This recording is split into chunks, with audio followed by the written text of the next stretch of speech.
We are continually making progress in our quest to reach 50% completion.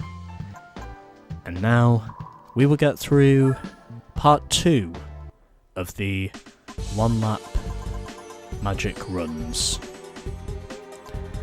As we will start off at Tsukuba with the Subarus, and we'll end off with the infamous Mission 34. And I say that, well, because Mission 34, according to most people, is quite hard to beat. Although I do think it'll be more fun than Mission 23 was, personally. But anyway, without further ado, let's begin.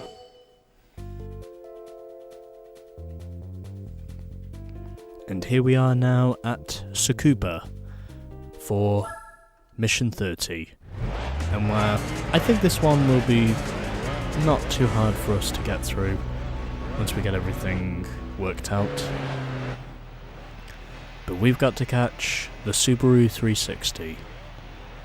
So we'll see how we do.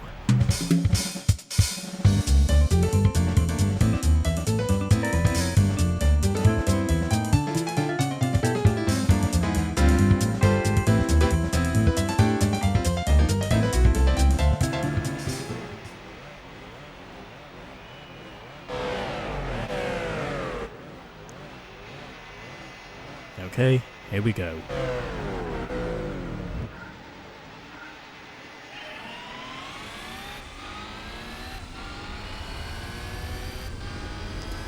And I think the way for us to actually get through this is by doing a fair share of short shifting, if I recall correctly.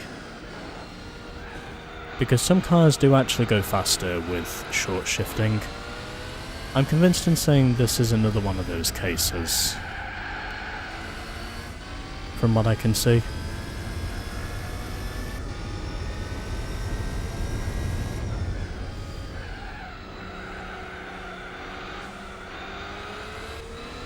So I guess we'll just have to wait and see to be sure.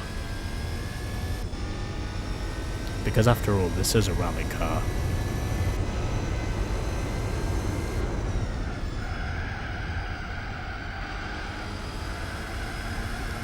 I think this is right. Oh, I just got him! I did not think I was going to get that one done first try. Jesus Christ. That was unbelievable. But either way, I got it done, and this time everyone finished. So we now get 10 grand for winning this one, and now we have to get through all the others. So 1 mission down, and still 4 to go. Let's now move on to our next one. And now we are onto the Lotus 1 lap magic. And where we have got to overcome the deficit this time to the Lotus Elan. And where this time we are driving the Lotus Esprit. So something tells me this should be pretty easy. And there's honestly no need to speed this up because, well, it's only, 18 seconds? So I don't think it really matters. But here we go.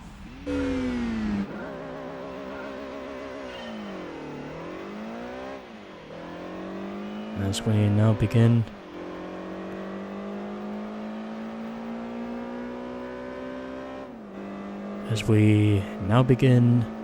With test number 2, well, mission number 2 of part 2, as I get into the wall early on. But I think we should be okay with that, because I do believe I know what it is that has to be done. Again, most of these 1 lap magic battles they're actually pretty easy to get through once you get used to it. Although I really did not think I was going to get through the Tsukuba one-lap magic battle as easily as I did. But I guess I just have a way of surprising myself from time to time. And now, overtaking the Lotus Carlton, I think that is. And now, I just have a mini deficit to catch the Elan as I clear the Europa, and on the front straightaway I get past the Elan a split second before the finish line, and as I would have expected, everyone finished. So yeah, most of these one-lap magic battles, as I said before, they're actually pretty easy to get through once you get used to them. Although I haven't experienced the infamy of Mission 34 yet. I'm honestly debating over whether I should save this replay or not. No, I think I'll leave it for a little later.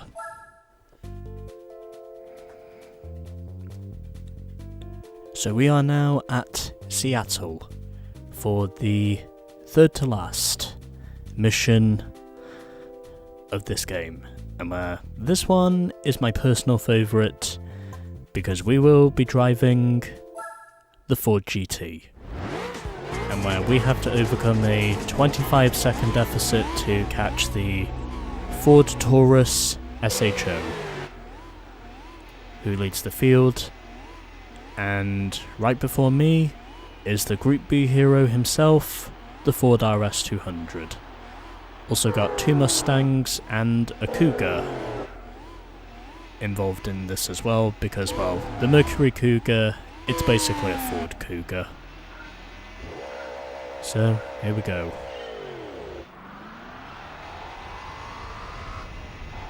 And switching over to the hood view, because why not?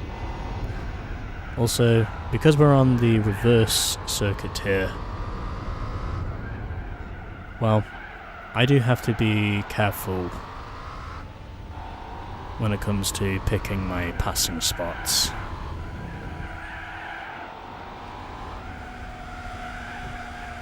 Now I have to figure out how to clear the RS200, and I do so pretty easily. And going over some bumps. And a little bit of a short shift there. Had to force my way past the Mustang there, but able to clear him with relative ease. Now I just have the other Mustang and the Taurus left to worry about. And I can see the Space Needle right over there in shot.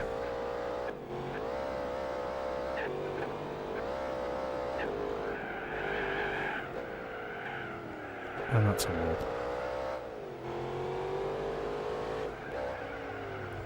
And up the inside, right before the hairpin, getting a little bit loose there on the corner exit, but able to clear the Taurus with relative ease, and shalabang, shalaboom. I think out of all the one-lap magic battles to do, this one is probably my personal favourite because, well, like many other Brits, I am a staunch Ford supporter.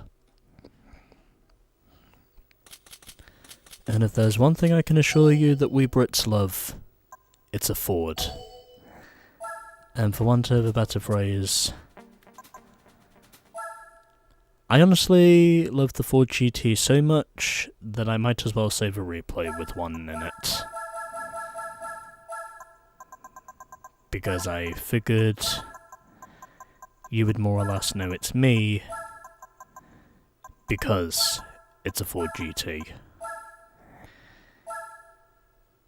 And also because, well, I think after this we might do the GT World Championship, just so we can get to the 50% mark in an easier space of time. But anyway, there we go. So all that's left is for us to get through the last two.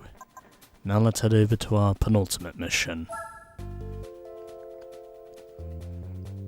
And now we are battling cars from General Motors here at Sonoma, and where we will be driving the Cadillac CIEN, the jewel in the crown of the Cadillac range. I also figured the main reason why they made this one for GM cars as well, because the Cadillac CIEN, it's basically the only Cadillac in this whole game. Compared of course to the fucking Buicks and Pontiacs that are in this game, for which I can assure you there is more than one. Cadillac, however, has just one car in this game. So, second to last mission of this game, and already on the rev counter, just as the Buick Special takes off. I think the Buick is going to be pretty easy to clear from what I can see. We shouldn't have any problems there.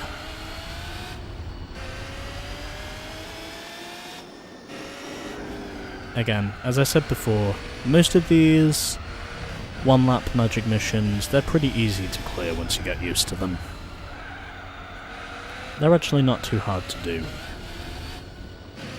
Especially if you're a newbie who is doing this for the first time, but fortunately, however, I am not one of those newbies, as I now cleared the Pontiac Tempest Le Mans GTO, and now I have to clear the Solstice.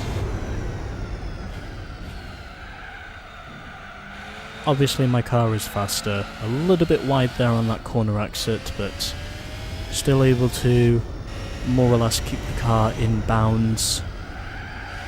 Got a 6-second gap to eclipse to catch the Buick Grand National, which is basically a modified version of the Buick Regal.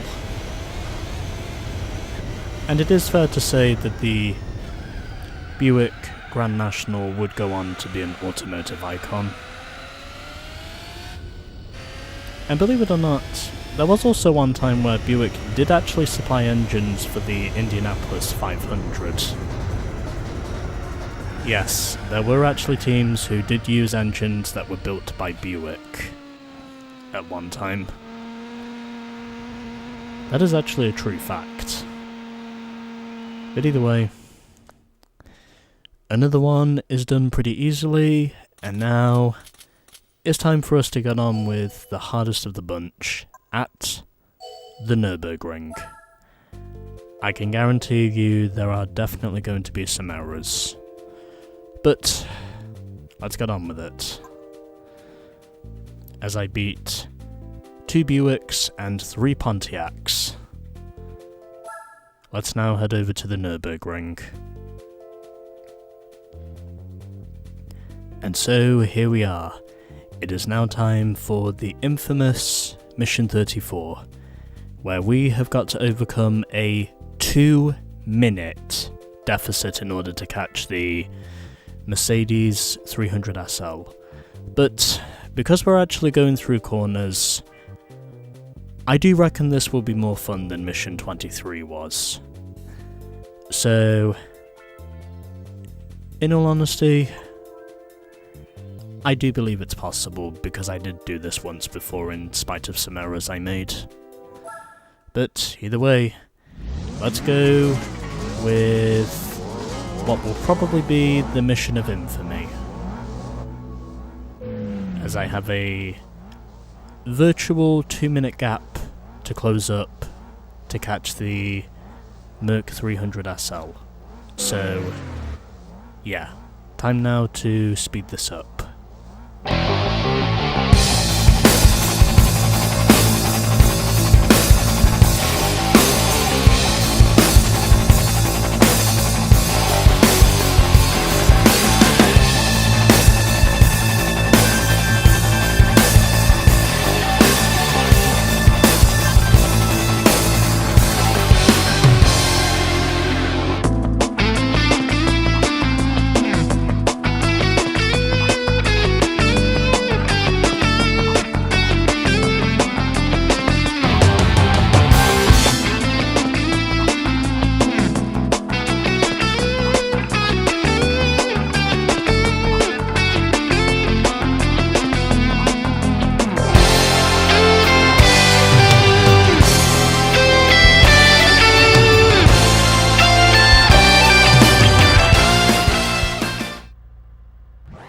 This is Jordan from the future, and yes, as you can probably tell, this is another one of my every once in a while voiceover recordings because, well, basically with this attempt, I just decided to mute the microphone because, well, I was getting frustrated with knowing about just how hard it is to actually keep your car on the track and to basically just cope with the undulating track surface here at the Nürburgring.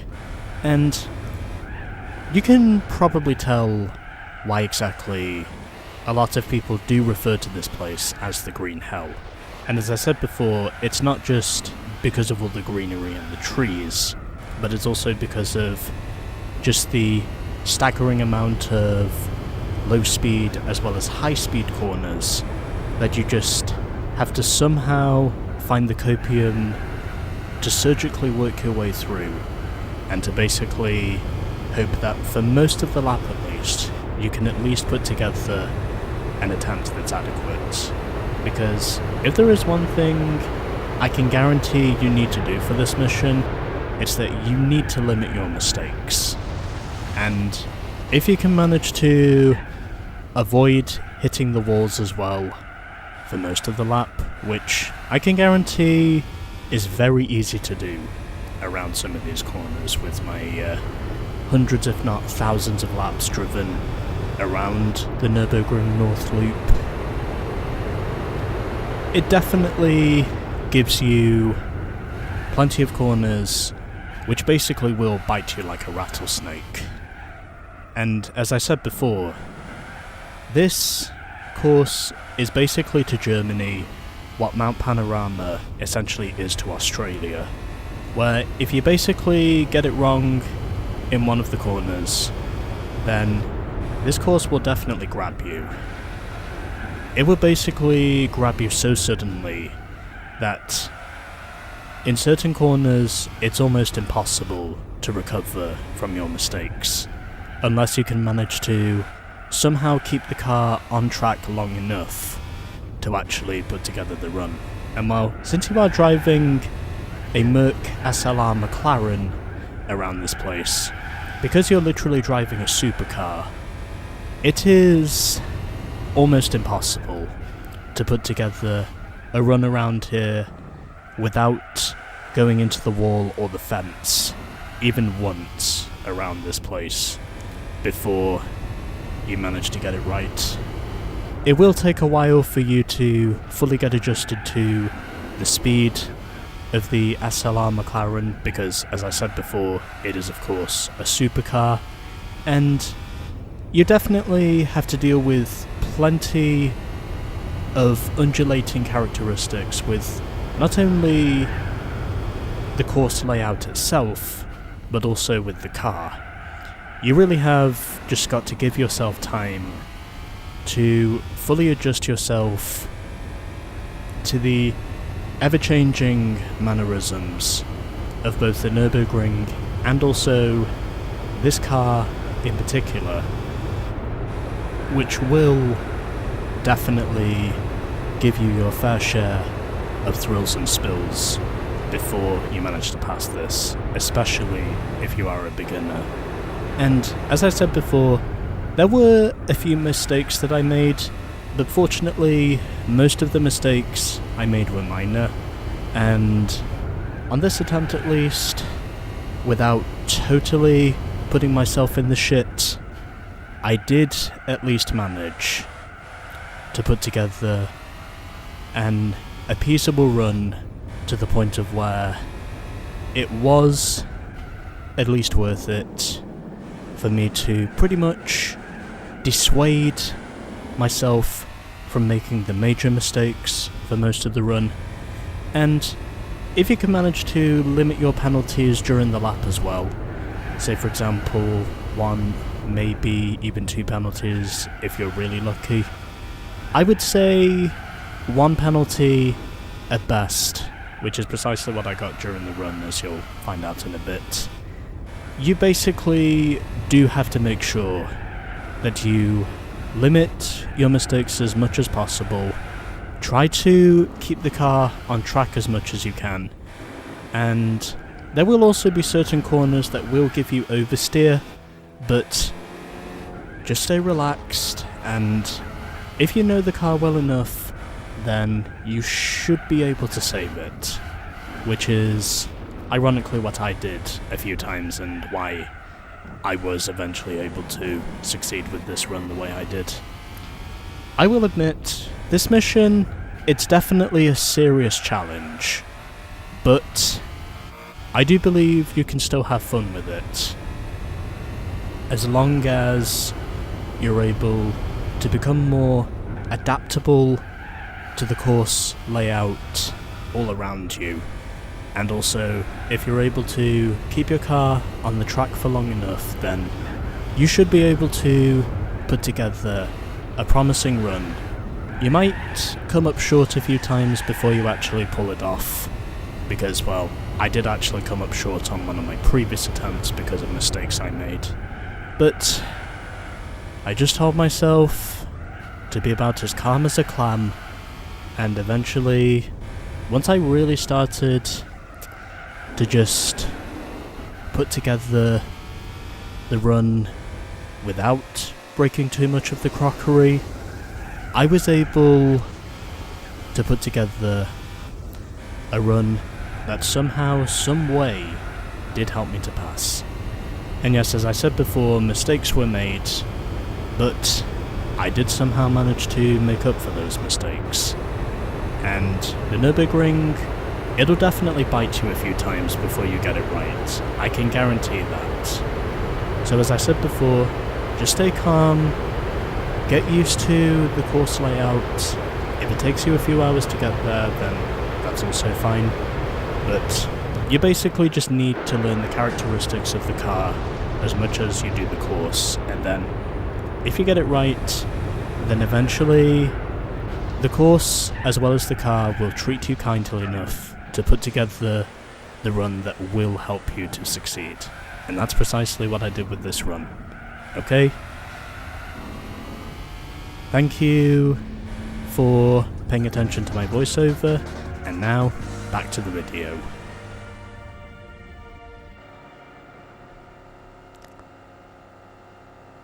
That was unbelievable. I thought for sure once I hit the back of that compressor that the rest of this run was basically going to be dead, but I somehow got it. And 50 grand for beating this. I'd say that's a very appropriate prize compared to all the rest. So we've now moved up by 90 grand altogether, and my god, was this mission a cold hard bitch. But unlike mission 23, I do believe this mission is a lot more rewarding than mission 23. I knew that if there was going to be anywhere I would have my struggles, it was this place, without any shadows of a doubt. But altogether, I think that probably took me, 5 failed attempts before I actually managed to pass it. So it took me 6 attempts to put together a run that was passable. And I'm not going to save the replay because I already saved one earlier. Plus I already have a Nürburgring replay saved from earlier on as well. But there we are. We have beaten the infamy mission by the skin of our teeth. And now all we have to do is go collect our prize car, which will be the Nissan R89C from 1989. So, from 3 of our last 4 events, we have basically won prototypes. And all of them I will no doubt be using at one stage or another. But there we go. Those were the driving missions, and that was part 2 of the 1-lap magic battles. I'm honestly amazed to say that took me only a bit more than an hour to actually get through all those missions, which is way less time than what it took for me to... Oh, there's my TV notification again. Which, to me, is way less time than what it took to get through Mission 23. I definitely feel like, to me, Mission 23 was clearly the hardest to beat. And we're now up to 43.1%. So, I think we've gained a total of nearly 3%, if I recall correctly. Because I think we were on 40.4%. So those 2 sections were worth about 2.7% of progress. Anyway, let's try and find our Nissan. Here it is. Underneath the other 3 cars we recently won. So, with 909 horsepower, the Nissan R89C from 1989. And we can sell this thing for a staggering 743,000 credits. Which, by the way, I am never going to do, because I love this thing. And because I have plenty of usage for pretty much all my prototype cars, if I do say so myself. And I think we've got all the parts and pieces we need to make a run at the GT World Championship next. So, I think that's what we'll do. We'll end off the professional events with the GT World Championship. As to which car I'll be using, well, I don't know. Yet. So, next time on Gran Turismo 4. Gran Turismo World Championship, Part 1.